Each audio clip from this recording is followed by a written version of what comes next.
Hallo ihr liebe Leid, hier ist wieder der Yankee mit Let's Play Dragon Age Origins. Pelzig!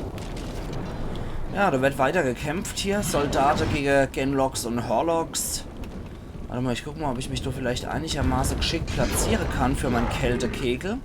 Kann ich. Und dann können die Krieger draufrotzen. Und dann geht's von meiner Seite aus genau eher zu den Hässlinge. Oh, die haben den Soldat schon gecasht. Na gut, schade. Dann machen wir erstmal hier auf den Hässling.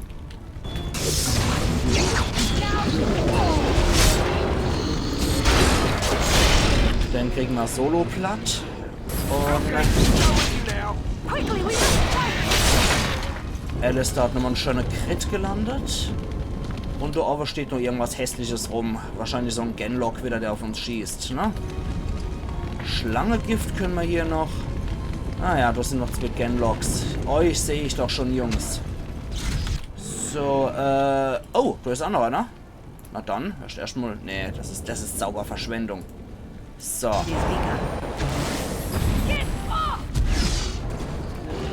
Und weiter geht's.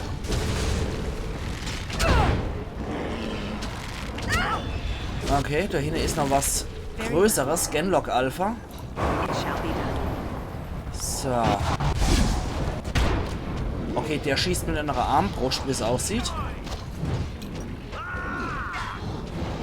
Gut, dann habe ich dann wohl gekillt. So, schwacher Wundumschlag gibt es hier noch. Der hat auch noch was dabei. Ach, ein schwacher Wundumschlag. Das können wir definitiv gebrauchen hier, das Zeug. Da können wir noch mit der Todeswurzel, können wir uns noch was holen. Der Alpha hat noch was im Sack, und zwar ein stinknormaler Wundumschlag. Okay. Da unten, der Soldat, der steht einfach dappig rum in der Gegend, ist der Einzige, der es überlebt hat. Der darf sich die Auszeit gönnen und ein bisschen dumm in der Gegend rumstehen und mit offener Goste rumglotze. Hier gehen wir dort hier. Kann keine Sau aufmachen, nämlich auch. Moment, no. Pins doch. So, du, Kaspar, kriegst du es auf? Ne. Und der andere Geselle. Das ist genau das, was ich gemeint habe, ne? Das ist halt richtig scheiße, dass hier kein Schurke mit dabei ist. Ist halt echt kacke. Wir gucken uns einmal denn ihr Equipment an, so nebenbei. Armbrust, Soldatenhelm. Ja gut, Kette, Gedöns aus Graueiser. Ja gut. Und der andere Hansel, der hat einen Streitkolbe mit dabei und noch ein hölzernes Rundschild.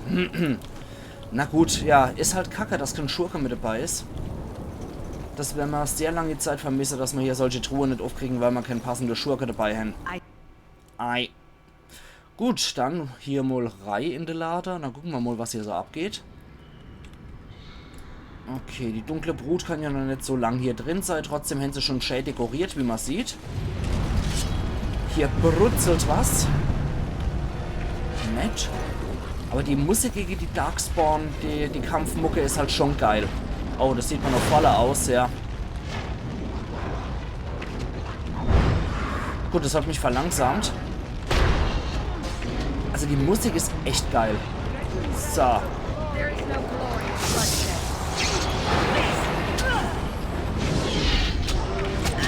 Hey. So, wissen wir was, ihr Gestalter? Was ich jetzt mit euch mache, ist nicht gerade schön. So.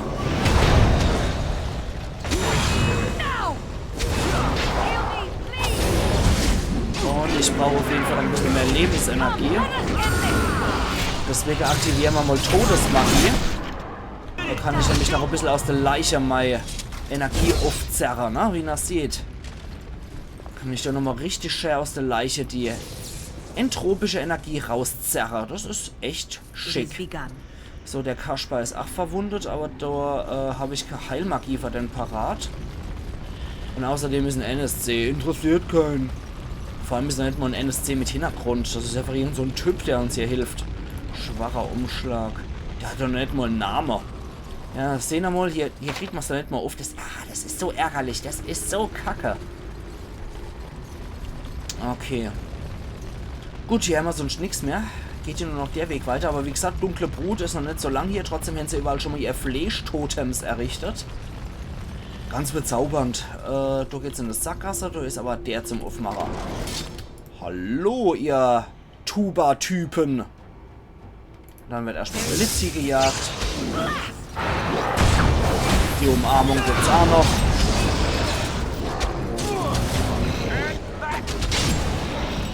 So, da ist noch mehr, ne?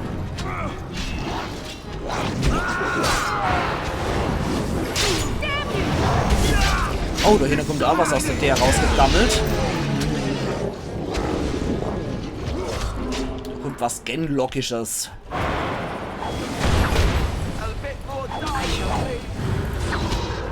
Ah, danke, dass du da wieder dabei bist, Turmwache.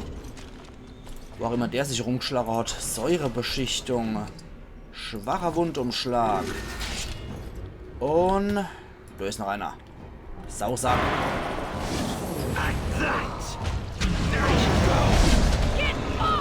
Und den habe ich noch erwischt. Ja, ich mag diese dunkle Brut, diese Darkspawn-Kampfmusik. Die gefällt mir. So, das geht natürlich mal wieder nicht auf. So ein Scheiß. Ich weiß, es ist nur Endgebiet vom Tutorial an sich, beziehungsweise das allererste Gebiet, wo man nicht so sehr auf Tutorial drauf ist wie im Magierturm, aber es ist trotzdem ärgerlich, dass man hier das Zeug nicht abstauben kann. Das ist nochmal geschenkt mit zwergischer Rune, Silberarmband. Ich weiß auch schon genau, wem das gefällt. Bergkristall hätten wir hier noch. Und sonst haben wir hier nichts mehr. Da geht's weiter und hier auf dem Gang ist das schon irgendwas Tolles, Extravagantes. Ja, da liegt noch ein toter Genlock. Darum wird sich die andere Turmwache wohl gekümmert haben, während wir da drin gekämpft haben. Hat der Typ uns die Rücke freigehalten. Ja, von da aus dem Loch werden sie wahrscheinlich kommen sein, die Widerlinge. Denn von da aus der Turm gestürmt. Und da knattert und knistert noch mehr von denen. Alle hopp. Die stehen hier glücklicherweise so schön in Reihe und Glied. Und gleich mal der Schock hinterher.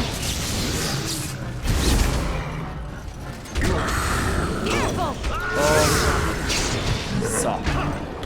Die sind kein Problem, die Knaber. Gut. Gut. Läuft doch soweit alles ganz ordentlich. Wieder Truhe, die ich nicht knacken kann. Frust. Wieder ein Grund mehr, seit Zähne zu knirschen. Alle hopp. Gehen wir da raus. Denn hier Standardinventar muss ich nicht plündern. What are these Darkspawn doing ahead of the rest of the Horde? There wasn't supposed to be any resistance here. Tja, dumm gelaufen. Ich weiß auf jeden Fall noch einen Bosskampf. Gibt's nochmal in der Filmsequenz über. Dann kann ich die zwei Typen nämlich plündern, aber ich brauche die halt für den Bosskampf. Deswegen mal gucken, ob wir die noch irgendwie plündern können zum Schluss, ob es da noch eine Zwischenstation gibt. Schauen wir mal. Ja, ihr habt euch darüber beschwert, dass ihr nicht kämpfen dürft, oder? Ihr Knodderhansel. Bringt nichts drüber zu greinen, wir müssen jetzt kämpfen. Ich könnte Ihnen sagen, dass wir am falschen Ort sind. Wie wären das? Right, because clearly this is all just a misunderstanding. We'll laugh about this later. At any rate, we need to hurry. We need to get up to the top of the tower and light the signal fire in time. Ja. Colonel Logain will be waiting for the signal. Wie gut, dass ich die später durch Stan ersetze. Naja, wie gesagt, Alistair ist definitiv Kenner, den ich besonders mag. Der ist mir zu gebrocht sarkastisch, der Typ. Es geht eigentlich nichts über schöne, trockene Zynismus und Sarkasmus, meiner Meinung nach. Aber der Typ, der ist halt total in gebrochte Situationen so drauf. Und ich mag den Kerl auch nicht, weil er hier, der fanatische Kerch, immer noch hinterher hechelt. Auch wenn er offiziell nicht mit zu der Kerch gehört, er hechelt deine Type immer noch ziemlich stark hinterher und das gefällt mir nicht. So, Achtung. Sind da wieder Tuba-Typen? Natürlich sind da Tuba-Typen. Dann frieren wir die erste Mal Ei. Und oh, von da hinten sind noch ein paar Abkommen. Halte mal eine Gaula. Wollten uns wohl in die Mangel nehmen, die Hansel, ne? Na dann so. Viel Spaß in meine Kegelattacke.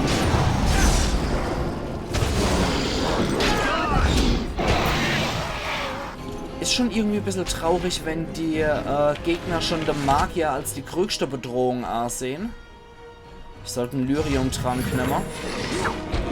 Weil wenn die Kasper hier schon so Schellen, Reihe und Glied stehen, sollten wir es ihnen auch vergelten.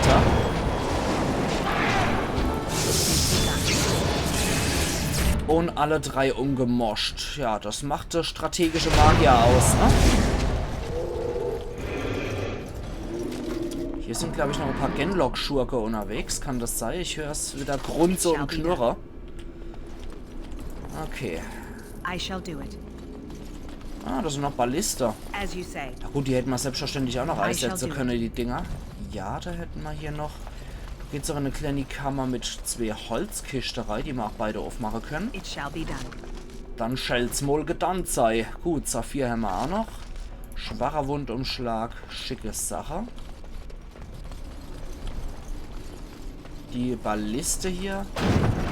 Oh, die hätten wir selbstverständlich in die Darkspawn-Reihe rammen können. Na gut, schade.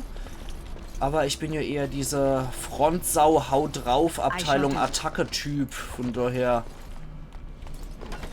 haben wir das wohl übersehen. Na gut, hier gibt es ansonsten noch ein abgelegtes Buch. Die Geschichte der Kirche, Kapitel 1. Ich mag die Kirche nicht. In kennere Welt bin ich eigentlich ein großer Fan von einer Kirche. Außer so böse Götter, die sind ganz cool eigentlich. Na gut, dann haben wir hier eigentlich alles wieder abgegriffen. Da wird jetzt wahrscheinlich auch wieder ein paar Darkspawns rumsitzen, ne? Ah ja, es hätte mich gewundert, wenn nicht. Knotter, Knotter. So, damit können sich mal Krieger auseinandersetzen. Ich kümmere mich um den, der nicht eingeeist ist. Okay, eigentlich hätte ich gedacht, die konzentrieren sich auf die, aber gut. Dann halt nicht. So, dann hier und hier.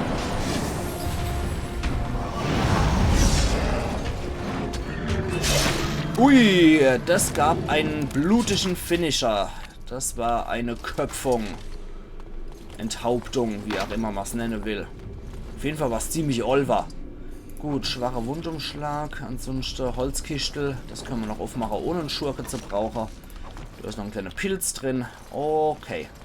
Na dann, hoch mit uns, ne? Weiter geht's. Wird ja immer lustiger, je weiter wir hochkommen. Loghain better be ready to charge as soon as we light the signal. The king is depending on us. Natürlich verlässt er sich auf uns. Der hat ja keine bessere Leute als uns, ne? 2 graue Wächter und 2, sagen wir mal, namenlose Kompagnons. Wobei die Typen, wenn sie es überleben täten, wären sie wahrscheinlich mehr als nur Soldat und Turmwache. Da wären sie wahrscheinlich Turmwachenkommandant und Offizier, vermute ich immer stark.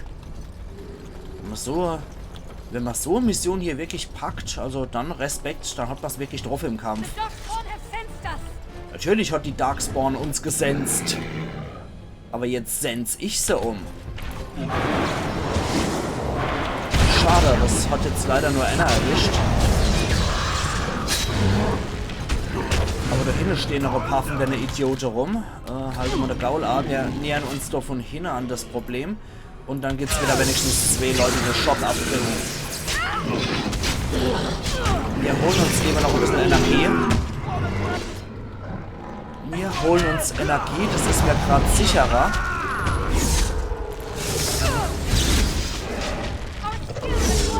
Die Darkspawn hat sich nämlich meiner Meinung nach gefährlich stark auf mich konzentriert. Das gefällt mir nicht so gut.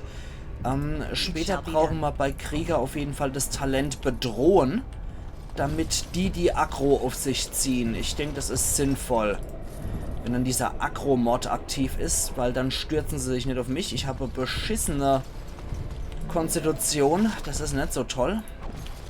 Langbogen Ulme, brauchen wir nicht. Weiter geht's. Genlock Alpha. Hallo, mein Freund. Warte mal, wir warten, bis die angewackelt kommen. Und genau, dann geht's los. Dann können wir nämlich auch hier Dendo machen. Warte mal, halte mal das Gaul an. Das trifft aber. Neuer Kodex-Eintrag zerschmettern. Offensichtlich ist einer, der vereist war, zerschmettert worden.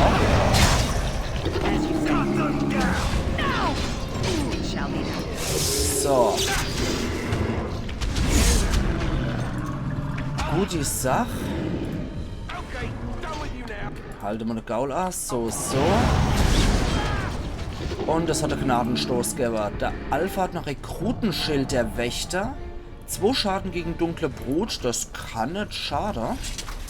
Halte mal den Gaul an. Wo ist er dann, der Alistair? Was hat dann der Templerschild? Rekrutenschild der Wächter.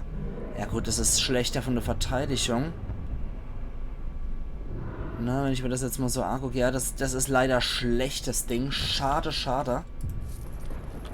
Dann können wir hier nochmal... da hätten wir jetzt auch die Mabari-Kriegshunde mit einbeziehen können. Aber die tun wir so leid, die armen Tiere. Das hat mir ja schon echt schier das Herz gebrochen, zu sehen, wie diese Hundestaffel da reingerannt und auf die andere losgelost wird.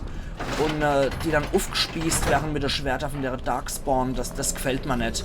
Das tut mir einfach nur leid. Das mag ich nicht, sowas, wenn Hunde für sowas missbraucht werden. Das gefällt mir nicht. Zauberkombination. Gibt es insgesamt 10 Eintragungen. Die haben wir freigeschaltet. Zerschmettern. Wenn eine Kreatur magisch eingefroren oder versteinert ist, etwa durch die Zauberversteinerung oder Kältekegel, ist sie sehr verwundbar. Ein kräftiger Schlag auf die richtige Stelle zerschmettert sie. Ein kritischer Treffer mit einer normalen Waffe reicht dazu ebenso aus wie die Zaubersteinfaust und zermalmendes Gefängnis. Ja, geil. Das ist also auch eine geile Zauberkombi, wenn ich das dann mit Erdmagie noch kombiniere. Ich möchte auf jeden Fall die ganze Urmagie, möchte ich mit lernen. Bücher und Lieder haben wir jetzt das erste von 35 freigeschaltet. Die Geschichte der Kirche, Kapitel 1. Ich lese es halt jetzt doch durch, der Vollständigkeit halber. Die erste Verderbnis hatte das Reich von Tevinter verwüstet. Die dunkle Brut hatte nicht nur das Land zerstört, sondern die Bürger von Tevinter mussten zudem damit leben, dass ihre eigenen Götter sich gegen sie gewandt hatten. Dumat, der alte Gott, der einst als Drache der Stille bekannt gewesen war, hatte sich erhoben, um die Welt zum Schweigen zu bringen, und trotz flehentlicher Bitten um Hilfe griffen die übrigen alten Götter nicht ein. Die Menschen des Reichs stellten ihren Glauben in Frage, töteten Priester und brannten Tempel nieder, um die Götter dafür zu strafen, dass sie ihnen nicht halfen. Damals breitete sich das Reich trotz der Zerstörung durch die Verderbnis über die gesamte bekannte Welt aus. Durch zahlreiche Barbarenstämme geschützt, war das Reich gegen Invasionen und Angriffe von außen gut vorbereitet. Es erscheint daher nur passend, dass ein Fall im Inneren seinen Anfang nahm. Die Völker an den Reichsgrenzen im Norden und im Osten lehnten sich gegen ihre Machthaber auf. Die Magister von Tevinter beschworen daraufhin Dämonen, um diesen kleineren Rebellionen niederzuschlagen, und verbrannten die Leichen als Mahnmal für alle, die einen Aufstand planten. Daraufhin beginnt das Reich von innen heraus zu zerfallen. Wütenden und enttäuschten Bürgern gelang es, was Armeen jahrhundertelang versagt geblieben war. Dennoch vertrauten die Magister ihrer Macht. Sie konnten sich nicht vorstellen, nach dem Sieg über die Verderbnis von ihren eigenen Untertanen vernichtet zu werden. Selbst nach der Verderbnis verfügte Tevinter über eine größere Armee als jedes andere Land in Thedas, aber die Einheiten waren verstreut und die Moral schlecht. Der Zerfall von Tevinter war so offensichtlich, dass die Barbaren der Almari, die in zahlreichen Clans am südöstlichen Rand des Reichs lebten, in der Wildnis des Ferelden-Tals seine Schwäche erkannte und nach einem Zeitalter der Unterdrückung einen Feldzug begann, der nicht nur ihr eigenes Land befreien, sondern auch das mächtige Tevinter in die Knie zwingen sollte. Die Anführer dieses gesegneten Feldzugs waren der große Feldherr der Barbaren Maferath und seine Ehefrau Andraste. Ihre Träume und Ziele sollten das Antlitz der Welt für immer verändern. Aus Geschichten über die Zerstörung von Thedas von Bruder Genitivi, Scholar der Kirche. Charaktere haben wir dazu gekriegt: Morrigan, Hexe der Wildnis, alles nur wilde Fantasien und Legenden. Könnt ihr nicht selber denken? Morrigan erzählt nur wenig von sich. Sie leugnet nicht, eine Hexe der Wildnis zu sein, aber darüber hinaus bleibt alles über sie selbst ungeklärt. Okay, Kreaturen haben wir auch noch was gekriegt. Von den Hurlocs haben wir noch die Alphas. Hurloc-Alphas sind intelligenter und geübtere Kämpfer, die oft als Kommandanten oder sogar Generäle eingesetzt werden. Genlocks haben auch hier beide, Alphas und Abgesandte. Alphas: in jeder Gruppe von Genlocks gibt es ein dominantes Exemplar, das größer, stärker und In jeder Gruppe von Genlocks gibt es ein dominantes Exemplar, das größte, stärkste und klügste. Die Alphas sind eine Art Anführer, die den anderen im Kampf Befehle erteilen. Abgesandte: Die intelligentesten Alphas werden begabte Zauberer, deren zahlreiche Fähigkeiten denen der Blutmagie ähneln. Man nennt sie Abgesandte und sie tauchen normalerweise nur während einer Verderbnis auf. Schatten. Okay. Es heißt häufig, der einzige Weg für einen Dämon, Einfluss auf die Welt der Lebenden zu nehmen, bestünde darin, einen vormals lebenden Körper zu übernehmen, aber dem ist nicht so. Auch ein Schatten kann das. Dabei handelt es sich um einen Dämon in seiner wahren Form, der sich angepasst hat und nun die ihn umgebende Welt beeinflussen kann. Ich habe folgende Hypothese. Es ist bekannt, dass viele Dämonen durch den Übertritt in unsere Welt durch den Schleier verwirrt werden. Sie können Lebende und Tote nicht auseinanderhalten, weil das Unveränderliche unserer Welt eine Kreatur seltsam vorkommen muss, die daran gewöhnt ist, Körperlichkeit allein durch Gefühl und Erinnerung zu definieren.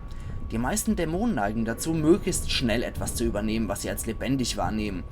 Aber was ist mit denen, die das nicht tun? Oder mit denen, die nichts Lebendiges finden?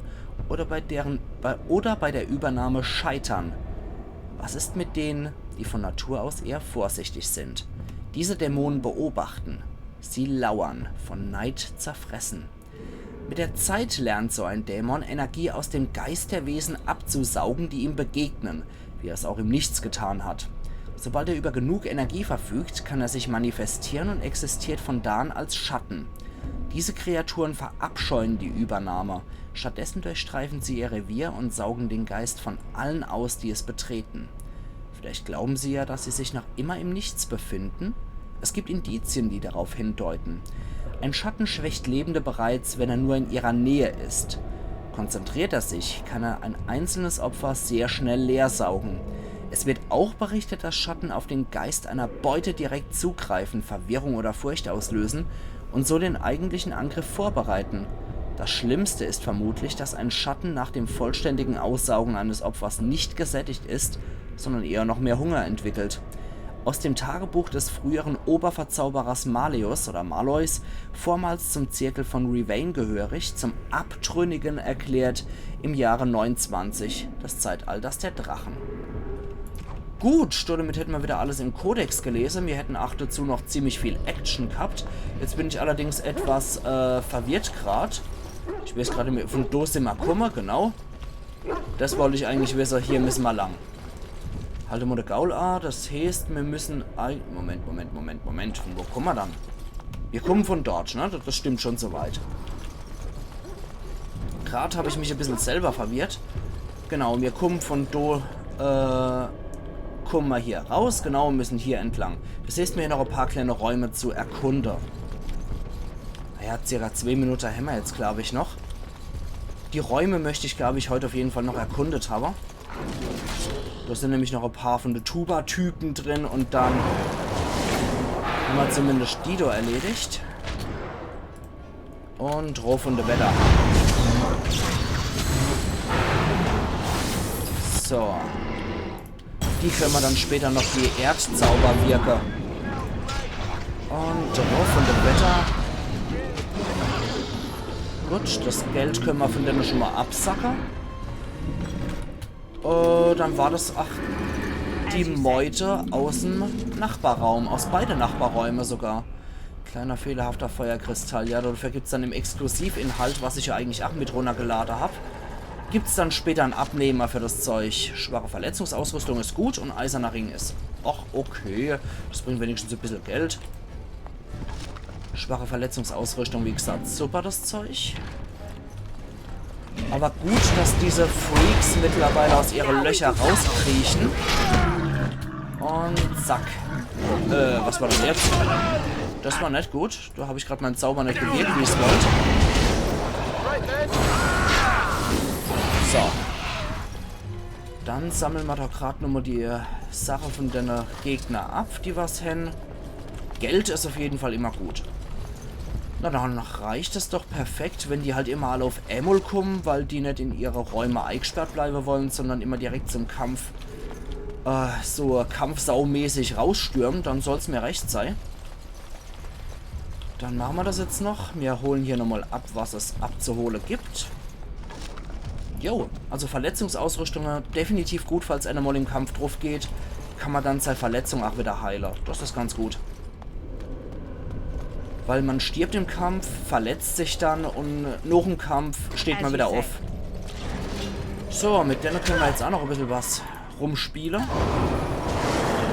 2 hat's erwischt. Hoppla, das war die falsche Taste. Und auf den sollten euch eigentlich konzentrieren, ihr Idioten. Weil ich meine, solange die eingefroren sind die leichte Ziele. Dann kann man eigentlich dicke drauf. Na gut, das können wir jetzt leider nicht öffnen, weil kein Schurke dabei ist. Und hier sieht es ja auch wirklich richtig reizend aus mit all den abgeschlagenen Köpfen und mit einer Fleischbrocke hier immer schön verteilt um die Knochen. Wunderschön. Eisbolzen, ja geil, aber das verschwendet man nicht an diesen 0850-Knecht. Und ich jetzt sage, ihr liebe Leute, wir sehen uns dann übermorgen wieder zu Let's Play Dragon Age Origins auf Pelzig, wo wir dann bis noch Over vordringen werden vom Turm. Also machen's gut und bis übermorgen dann wieder. Ayan Yankee.